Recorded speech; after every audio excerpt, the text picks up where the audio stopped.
Всем привет, на связи компания Pandaway. Пока Алексей взял творческий отпуск, я не удержался и решил сделать для вас обзор на ID UNIX. Давайте разбираться, что почем.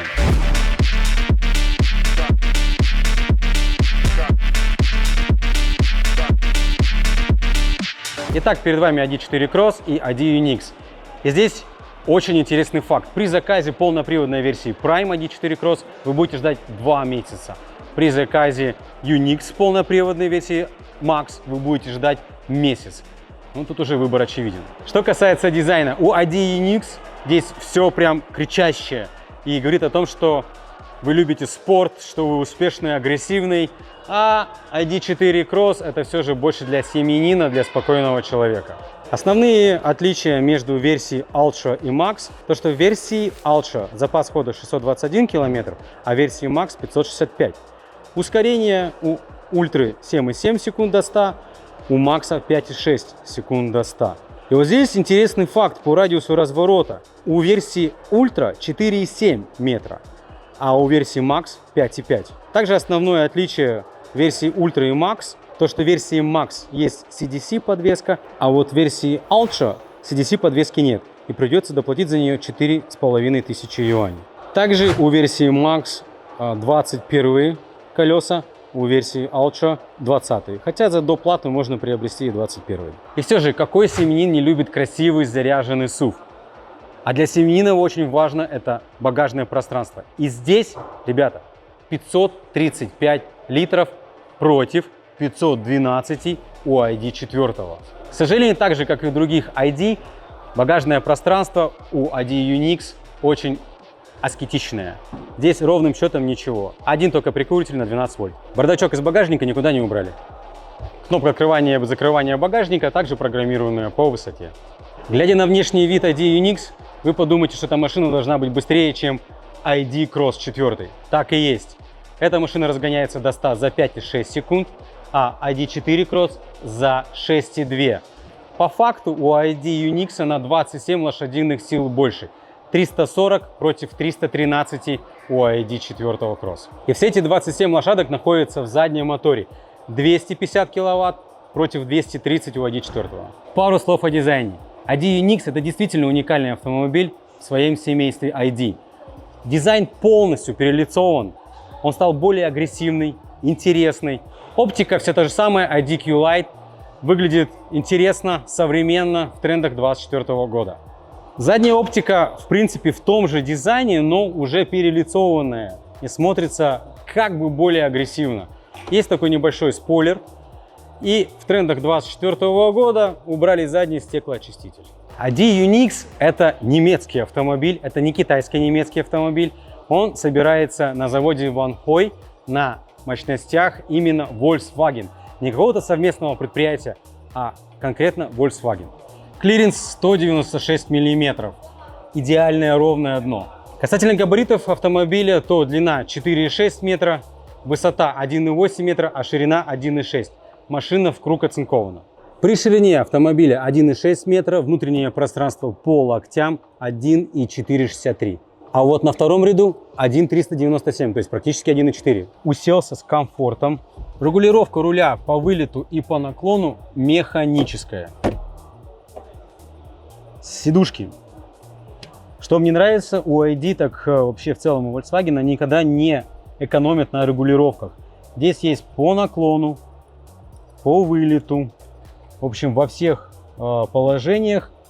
Также есть память сидений и массаж. Вот здесь с массажем, кстати, они пошли чуть подальше, чем у ID4 6. Сделали несколько режимов массажа.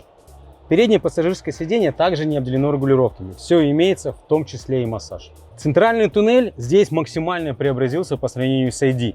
Мне кажется, что рабочее пространство стало больше. Первое, что мы можем видеть, это беспроводная зарядка с охлаждением. Но при этом все те же самые жалкие несколько ватт вам отдает зарядка. Ну, 50-45 здесь вообще не пахнет. Прикольная фича, что у вас есть здесь такой карманчик, куда вы можете положить второй телефон, но при этом у вас есть два USB-C разъема, один из них на 45 ватт. И вот такой небольшой туннельчик, чтобы вытащить проводки. Подстаканники с упорами, здесь место для барахла, и вот здесь Подлокотное пространство максимально объемное для этой машины. Также здесь имеется на 12 вольт прикуриватель. Ну и бардачок, естественно, здесь тоже имеется. Собственно, такого же размера, как в ID4. Ну и основным новшеством, так сказать, данного автомобиля является то, что здесь теперь 15-дюймовый экран, 2К разрешение.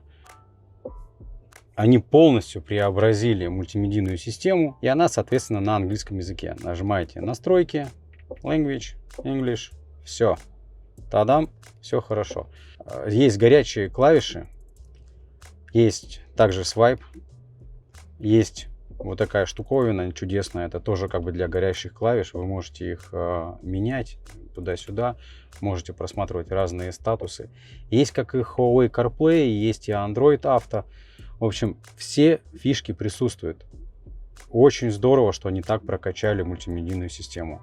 Теперь она выглядит сочно, интересно, но тем не менее до китайцев она, мне кажется, не дотягивает. Вот зайдем в карты. Что тут? Чуть-чуть подлагивает. Видно, что подлагивает. Также экран водителя стал более сочный и информативный. Что касается подогрева сидений, то его как бы найти тут сложновато. Но вот, эта волшебная кнопочка есть как на переднем ряду, так и на заднем. Вентиляцию, к сожалению, не занесли. А вот подогрев руля есть, подогрев боковых зеркал тоже есть.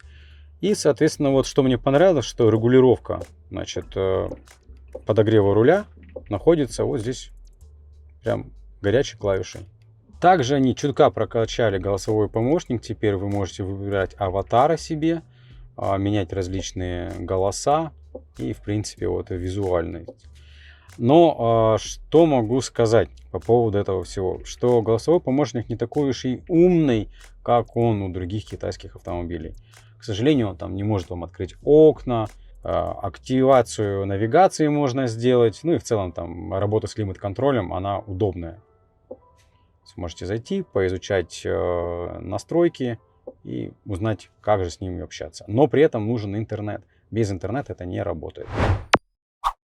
Итак, сели в машину ID Unix, версия Ultra. И первое, что мне бросается в глаза, это кнопка аварийки. Она находится теперь внизу, вот здесь. И она физическая, ребята. То есть ее прям физически нажимаешь. У других версий ID такого не было. Также селектор АКПП переехал на полноценный рычаг. Убрали его с экранчика, теперь он находится здесь. Но принцип работы все тот же самый.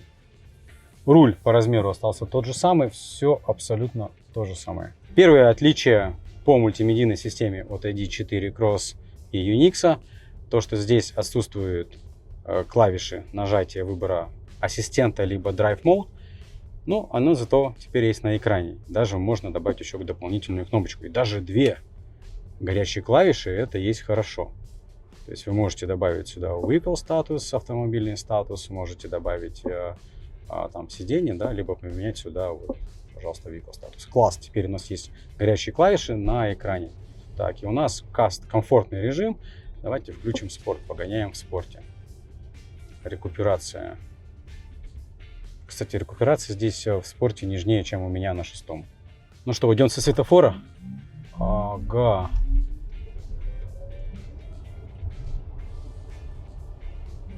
Слушай, как она входит в повороты хорошо.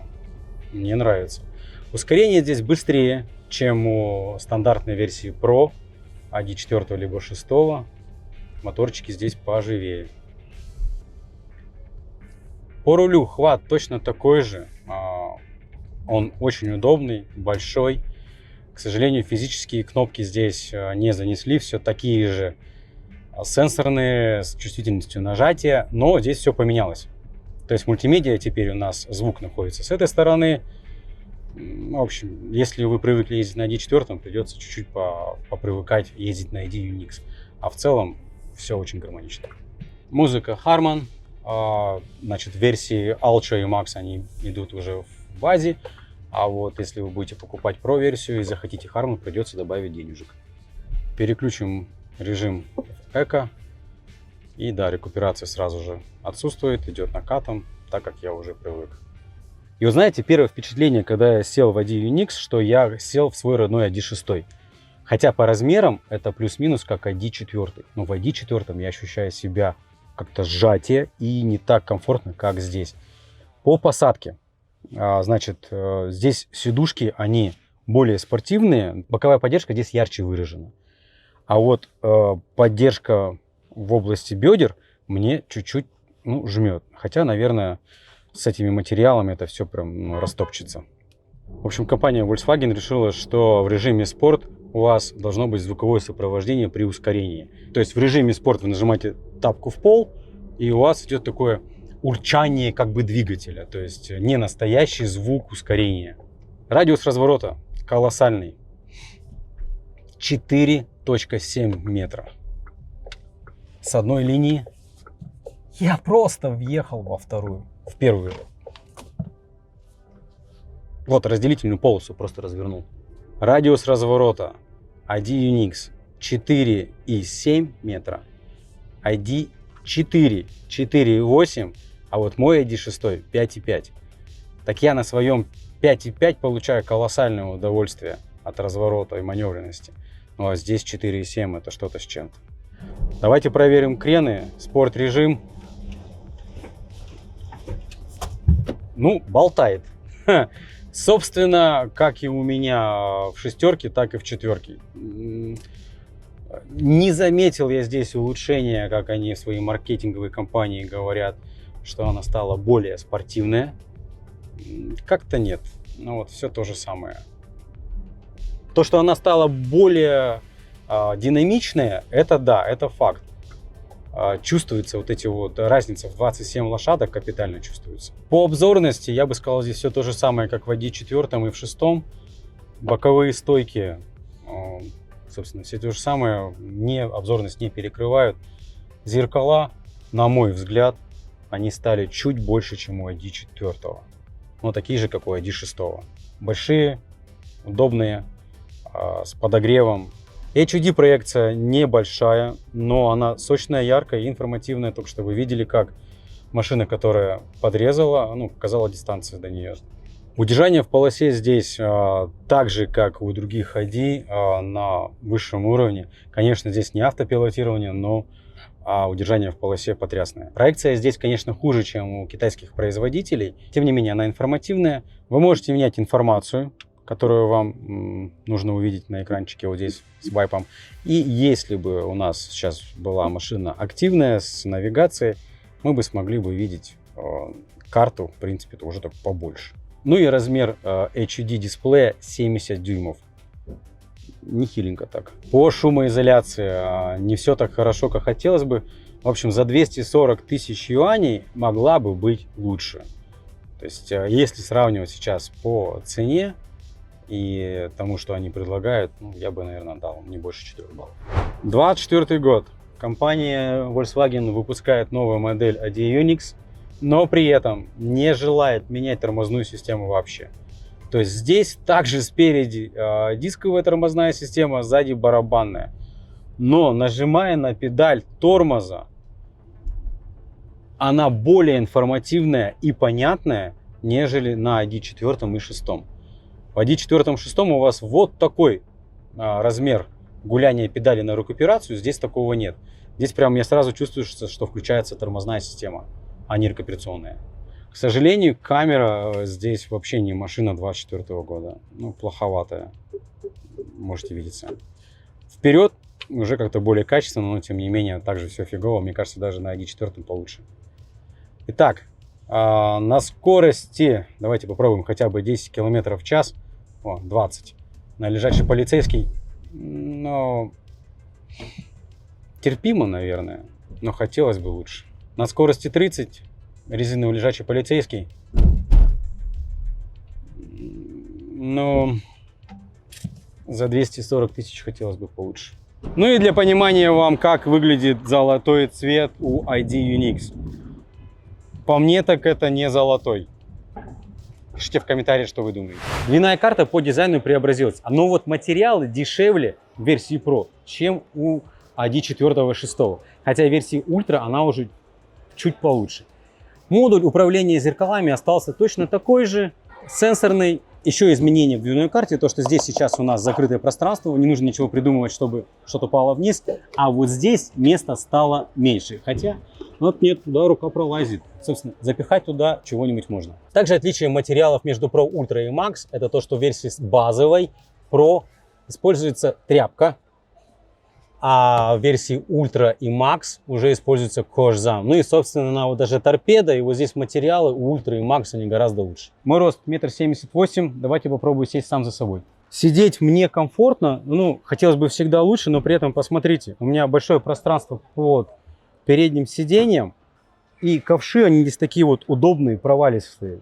Место перед собой кулак, и над головой, ну, тоже, можно сказать, кулак. На заднем ряду у нас есть дефлекторы механические, небольшой кармашек и два USB-C. Ну и по мелочевке на заднем ряду есть два крючка, два мини-карманчика, куда вы можете положить телефончик.